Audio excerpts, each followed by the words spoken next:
Jeffrey, you are the author of a New York Times bestseller, Evidence of the Afterlife, The Science of Near-Death Experiences, and you're also the founder of the largest near-death experience website in the world, Near-Death Experience Research Foundation. It's a pleasure to have you with us. Oh, it's a pleasure to be here. We've got lots to talk about. First, let's start with the near-death experiences. What triggered your interest? I was back in my residency training. I'm a physician, and training for my medical specialty, radiation oncology, the use of radiation to treat cancer.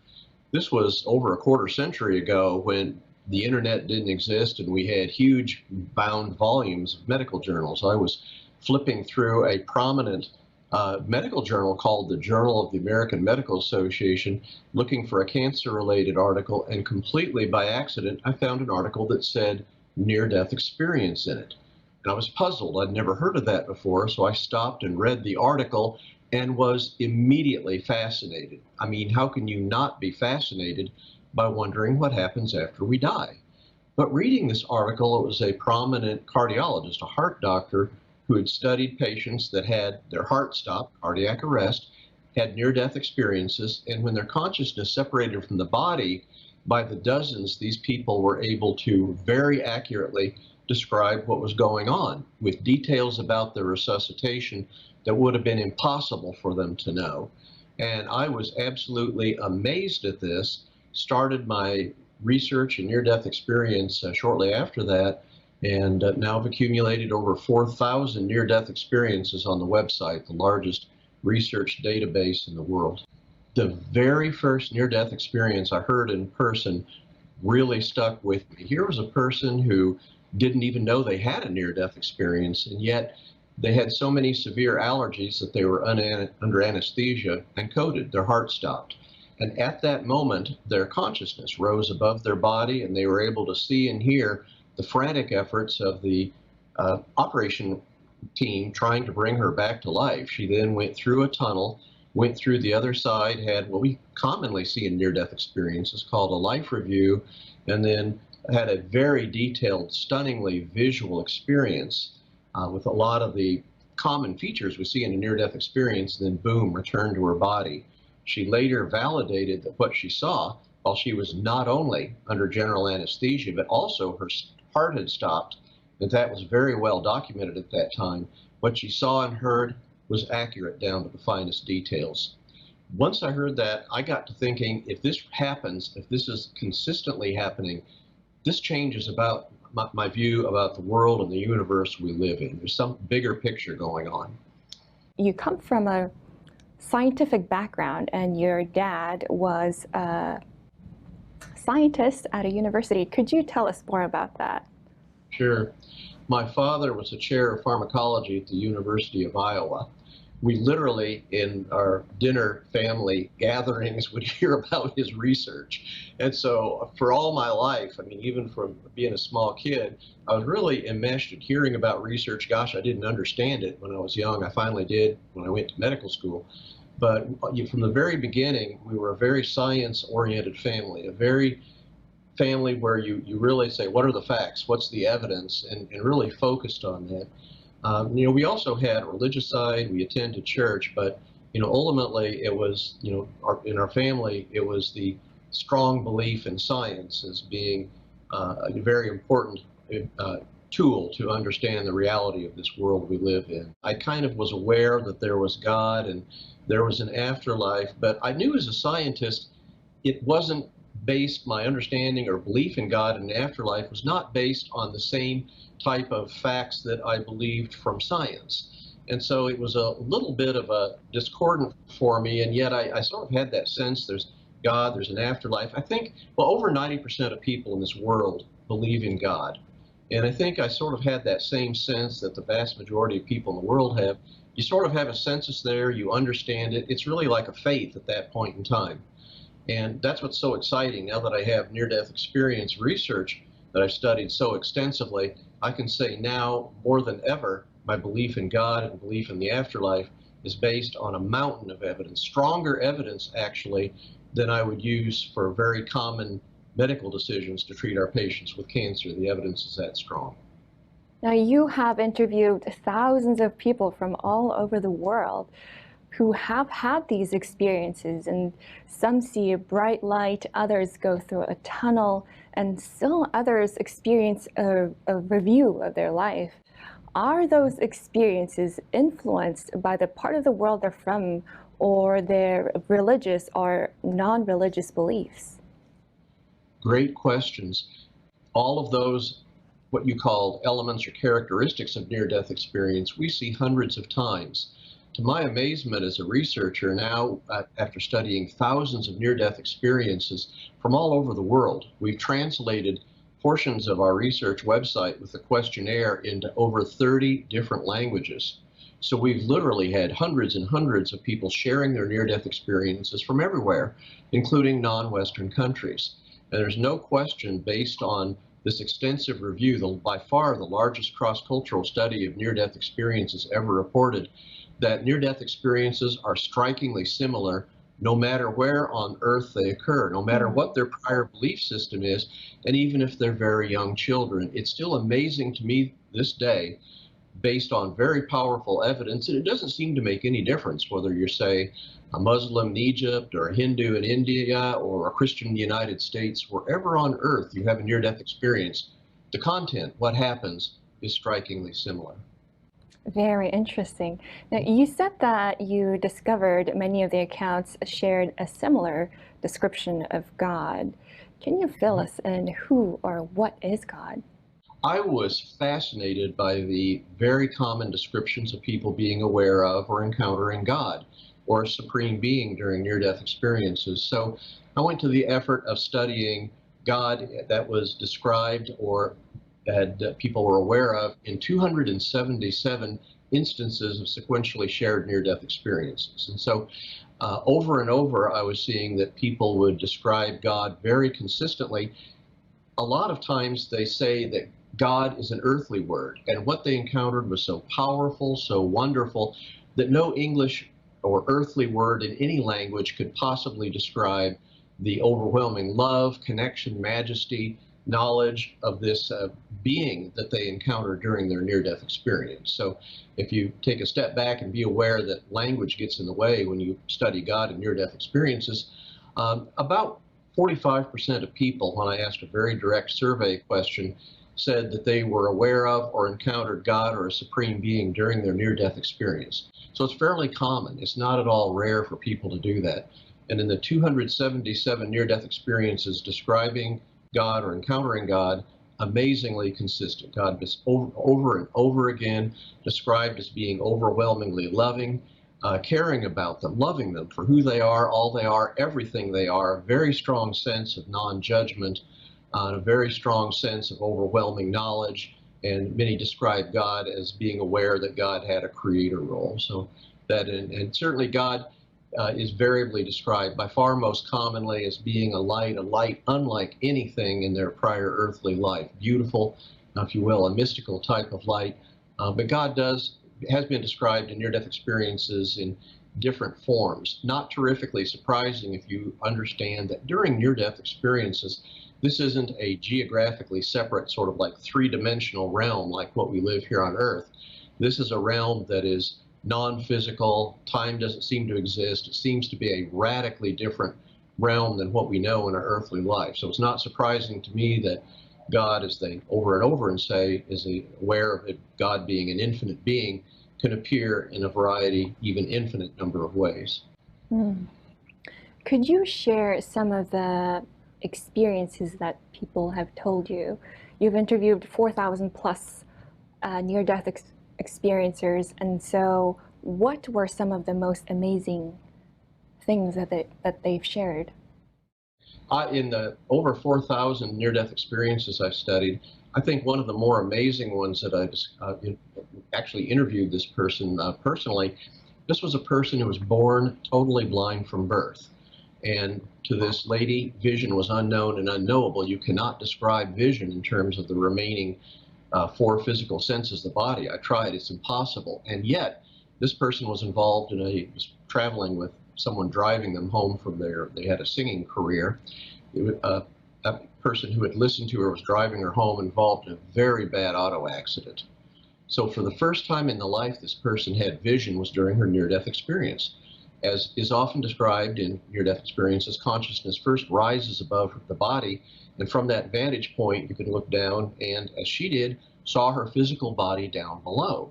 And she didn't know who that was. She'd never seen herself. It was only after she correlated herself only through the sense of feel she'd known all her life, and felt that was aware through sense the long hair she had and a ring her father had given her. It was only after she correlated her newfound awareness of vision with what she previously knew by touch that she realized that was her body unconscious in the gurney in the emergency room below.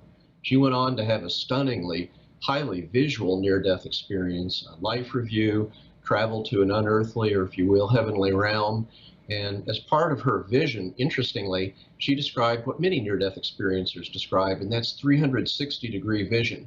They're simultaneously aware of vision in front during their near-death experience, in front of them, behind them, right, left, up, down. It's technically spherical vision, if you will.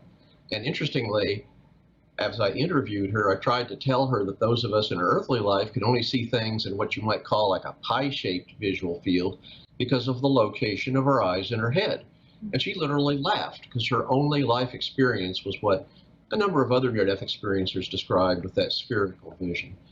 Absolutely medically inexplicable for somebody born totally blind to have such a highly visual, even supernormal visual experience. And we actually have a small series of people that were either blind at the time of their near-death experience or with severe visual impairment. Every single time they describe, as in the example I shared, either normal vision or even supernormal vision.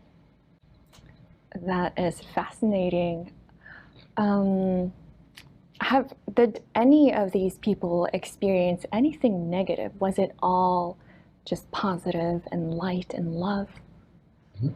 And those, by the way, are some of the most common words used, light, love, and near-death experience. But yes, there's a very small percentage of people that have frightening, even hellish near-death experiences. Out of the over 4,000, I've only found a little over 20 that I was convinced had, if you will, a very frightening, objectively frightening, if you will, with hellish imagery.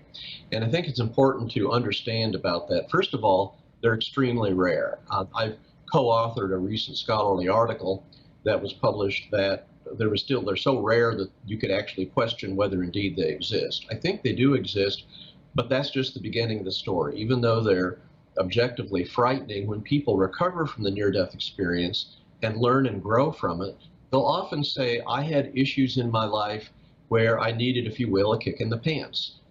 They have issues of guilt, anger, resentments, a dark part of their soul, if you will, and they will be very upfront and say, I needed this experience, I needed to think about this so that they could have positive growth in their life following the near-death experience. The significant majority of people, even that have hellish near-death experiences, don't believe that their experience was a glimpse into a permanent, involuntary, if you will, hellish realm. They just simply are aware that that is what a loving God, creator, would have created as an experience to help them to optimally learn from it, grow, and live their life as well as possible for the rest of their earthly life. Now, the big question, why do you believe this is real and not some physical experience generated by our chemistry? What proof do you have? Right. Absolutely. Extraordinary claims like consciousness existing apart from the body during near-death experiences requires extraordinary evidence, and it's absolutely there. We talked about consciousness apart from the body, often an early element characteristic of near-death experiences, called an out-of-body experience. But it's been found that even though their physical body is unconscious or clinically dead, when their consciousness is apart from the body, what they see and hear, when they check it out later after they recover from their close brush with death, is almost invariably accurate down to the finest details. And that includes these out-of-body observations far, even miles, from their physical body that's laying unconscious or clinically dead. Even if they have these out-of-body observations far away from any possible physical sensory awareness of their physical body, when they check it out later after they recover, almost invariably accurate down to the finest details, details that could not possibly have known unless they were actually there. We've talked about supernormal senses, visual near-death experiences in the blind. We have a fairly good-sized series of near-death experiences expanding on the example I gave earlier, where you're under general anesthesia. Now, under that blanket of sleep of general anesthesia, it should be impossible to bring back any conscious, lucid, organized memory, as near-death experiences are, and especially when you're under general anesthesia and your heart stops, as is carefully validated. Of course, you're under very careful monitoring while you're under general anesthesia. The occurrence of those two events as a precipitating event of a near-death experience should mean, if you will, it's doubly impossible that there could be any lucid, organized memory at that time. And yet, by the scores, people have reported typical near-death experiences under exactly those circumstances, which should be absolutely doubly medically inexplicable. Through the studies I've done, we talked about the fact that near-death experiences, the content is strikingly similar regardless of their prior religious belief or lack of religious belief. Even atheists have typical near-death experiences. All around the world, Western, non-Western cultures, doesn't make any difference. If you have a near-death experience, the content will be strikingly similar. I actually co-authored 2 scholarly articles with a near-death experience researcher in Iran studying Muslim NDEs, but we have literally scores and scores of non-Western near-death experiences with very typical near-death experiences. Even very young children, age 5 and younger, where they're practically culturally a blank slate. They don't know anything about near-death experiences, don't have any well-conceived ideas about death or religious or what they should believe or shouldn't believe. But in this very tender young age, when they have near-death experiences, once again, the content's strikingly similar to the near-death experiences of older children and adults. There's simply no way cultural influences what the content of a near-death experience. It may influence details. In other words, if you encounter a deceased relative, it's going to be your deceased relative and not somebody else's deceased relative. But as far as the big picture, the sort of big picture characteristics that occur, what they learned encountering God, amazingly consistent all across the world and across cultures. How did the research on NDE change your life? It had a huge impact on my life. I started out, if you will, like a skeptic. I'm a show it to me kind of person. I'm a physician, and I make my decisions and understandings of life based on solid evidence. So when I started studying near-death experiences and realized all the lines of evidence all converging on the understanding that near-death experiences are, in a word, real, I was amazed. It's helped me as a physician understanding that for you, me, and every single person watching this video, all of us have a life after death, a wonderful life after death, and that's exciting. As a physician that treats cancer, that's helped me to treat my patients that have that life-threatening illness more courageously, more openly, more aware that even if they succumb to their cancer illness, it's not really the end. They're going to have an afterlife. They're going to go on living. So it's helped me to be a better doctor for my patients, more courageous, more willing and able to walk with people with these devastating diagnoses of cancer and simply do a better job. And I think it's helped me to cure more people than I ever could before with my focus on the patient, with my awareness. We need to keep trying. And it's just given me the courage to be an even better doctor than I was before. Mm. How do you think it changed other people's lives? Great question, because people that have a near-death experience, as you would imagine, their life typically changes substantially. All of a sudden, they realize that there's life after death, a wonderful life after death. They have a glimpse, they bring back, if you will, a piece of the heaven they saw back to their earthly life. It changes their both retrospective and prospective studies have found a very typical pattern of changes called after effects. They become more loving. They become less materialistic. They become more interested in spiritual values. Obviously, they become much more believers in the reality of God and believers in the reality of an afterlife. No surprise, because for so many of them, they've experienced that. They know from firsthand experience about the reality of an afterlife. They may leave unloving relationships and seek out loving relationships. They may change jobs.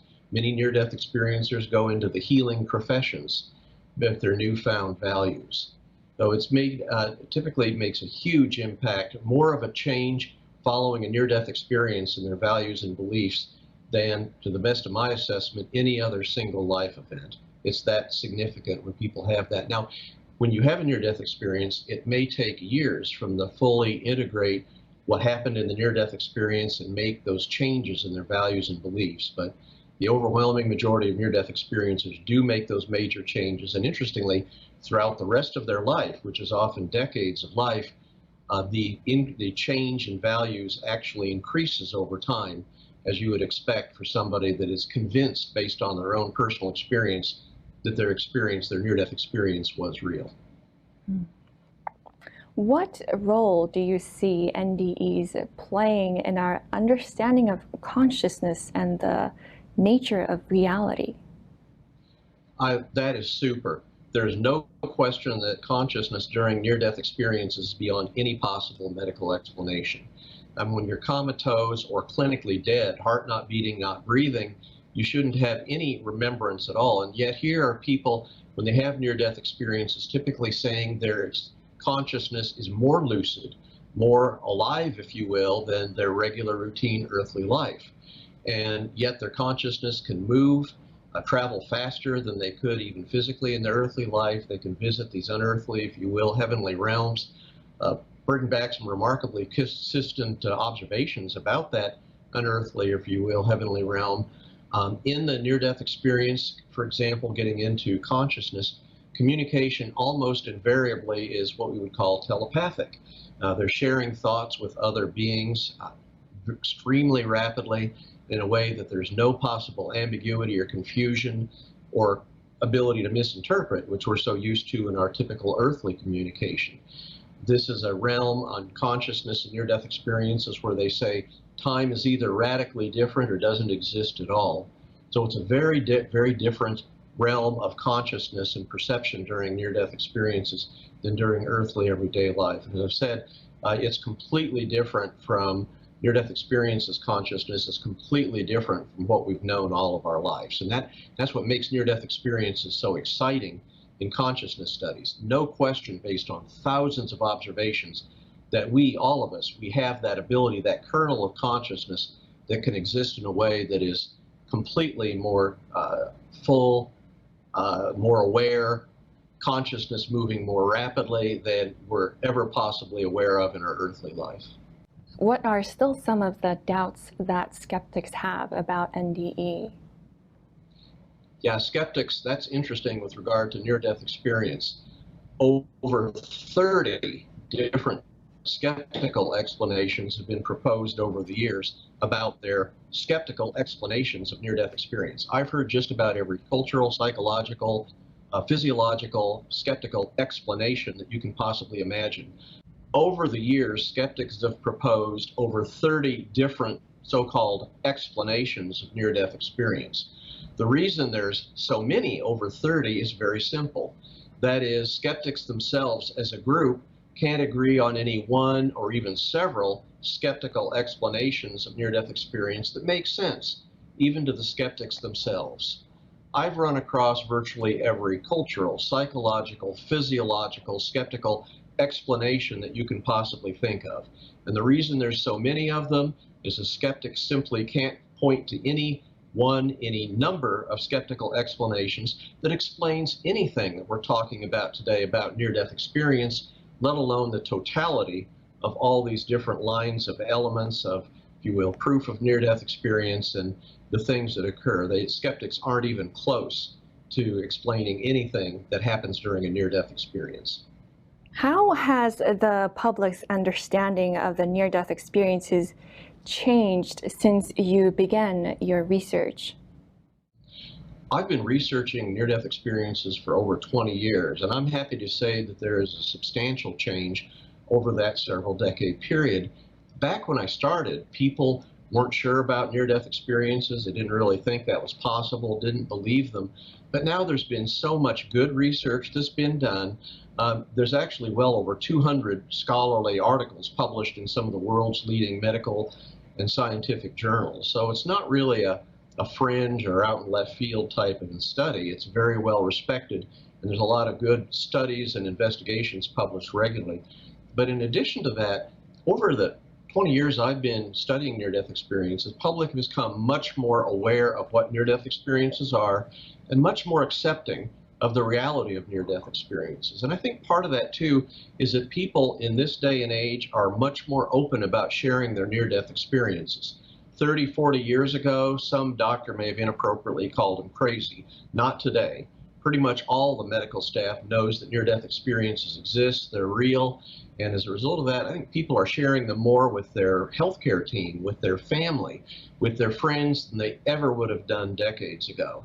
And that's helping people to learn about near-death experience from perhaps the best possible source, that being somebody who actually experienced near-death experience. And that's certainly very convincing. Even in the medical field, my medical field, I've given a lot of talks to medical groups, and over the years I've been very impressed at how open physicians are to the reality of near-death experiences. When we go over the lines of evidence, such as we're discussing today, doctors understand that. They understand that if you're unconscious or clinically dead, as they unfortunately have often encountered in their own patients, they know when they come back there can't possibly be any lucid, organized experience during that time of unconsciousness or coma unless they had a near-death experience. So it's very gratifying to see more and more people embracing near-death experience, understanding its reality, and once they understand the reality of near-death experience, that's where things get really exciting, and they can start to learn about the deeper lessons of near-death experience, such as God, as we talked about earlier.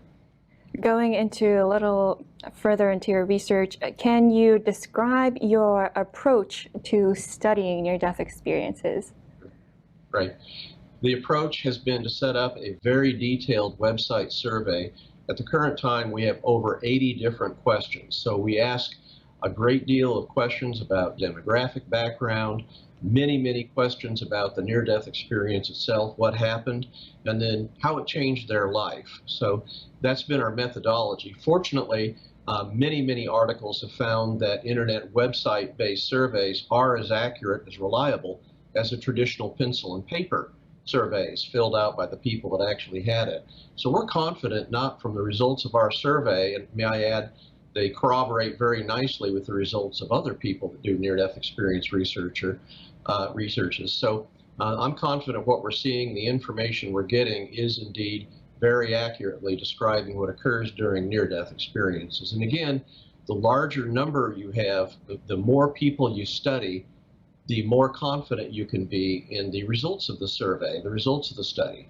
So by the time you get over 4,000 near-death experiencers that I've studied, we're more confident than ever about the amazing reality of near-death experience and the amazing messages that people bring about the afterlife and some details about what lies beyond. Have you found cases of people experiencing past lives? Yes. That's sort of evidence of reincarnation. I didn't believe that was possible until I started studying near-death experiences. But there are by the dozens and dozens where near-death experience accounts where, and it's often during the life review, that portion of the near-death experience where they see part or even all of their prior life. During that time, many people by the scores report not only being aware of their prior earthly life, but also aware of lives prior to their current earthly life, often going back centuries, even over millennia. So the evidence in near-death experience seems to be very strongly supportive of the concept of reincarnation based on a fairly large amount of evidence from these multiple of these descriptions. And I might add, when people describe their prior lives or being aware of, if you will, past lives prior to their current earthly life, they're almost always very mundane lives. They're sort of what you would have expected to be the average person who lived at that time. They're not Cleopatra, they're not someone famous. These are all just people being aware of lives from long ago that were just very mundane and typical for that era. And they even are aware they're speaking in a different language. When I started my research of near-death experience, I didn't believe in reincarnation and thought, frankly, that was ridiculous. But I based my views of this universe we live in based on evidence. And by the time I saw scores of near-death experiences, that talked about awareness of lives prior to their current earthly life, pre-existing lives. I mean, it was obvious that in near-death experiences, there's very strong evidence for reincarnation. And I know a lot of Christians don't believe in reincarnation. I would have to say that's fine. That's one of those things where we're still all learning. I think there's certainly some other evidence for reincarnation and some other scientific studies, and we're all on a journey of understanding. I don't think any of us have the final word on whether reincarnation exists or reincarnation doesn't exist, but my job as a scientist is to study the evidence and at least make it known. And hopefully in the future decades and generations of humanity's existence, as we get more evidence and think more about it, we'll be closer to a deeper understanding on that very important question about the reality of reincarnation. I have one example where somebody had a past life remembrance in the early 1900s in Germany, and they didn't live in Germany, so they actually traveled to the street they were aware of during their past life, during their near-death experience, and found it lined up to a T. Now, this was like many, many decades after the time that they had their life there and they had their near-death experience. So the streets were different, there were some buildings different, but especially when he dug into it and looked at historic records, photographs of what that town was like, it lined up to a T. What did you value in life before, and how has it changed since you started studying NDE? That's great. I think early on, before I knew about near-death experience, I was like every other person. You wanted to work hard in school, get a good job, express my medical training in a way that could help people. It was very altruistic, very giving, I was certainly compassionate even before I learned about near-death experience and very determined to help humanity through my medical training. But after I understood near-death experience, all those values have now doubled, tripled. I mean, I'm now far more compassionate with my patients than ever before, and the staff I work with, and far more focused on giving my patients the best. So it's really, I think you could say the near-death experience really helped develop my values that were there and yet bring them forward so that I could express them more vividly, more often, and certainly more courageously than I ever felt I could before. It's really changed my life enormously, positively, in studying near-death experiences. That, it's certainly exactly the type of after effects that people that have near-death experiences describe. More compassionate, more loving, more caring about their fellow humanity. Do you have any final comment or advice? Sure. I firmly believe that what we don't know about near-death experience outweighs what we do know. It is exciting to be at the forefront of this type of research. I encourage ongoing research in near-death experience. There's a lot of exciting things I'm confident that we can learn as we learn about near-death experiences, consciousness, God, afterlife. I mean, these are some of the great questions that humanity has faced throughout all of its existence. And here seems to be, through near-death experiences, if you will, a portal to better understanding, and an understanding that as we understand an afterlife, the importance of love that we understand from near-death experiences and God, I would have to say the study of near-death experiences and what we can learn is perhaps the most powerful and positive message for humanity that I can even conceive of. Thank you, Jeffrey Long. It's been a pleasure. Watch new episodes every Saturday on NTD television at 9 p.m. Eastern Time and on Epic TV at 9:15 p.m.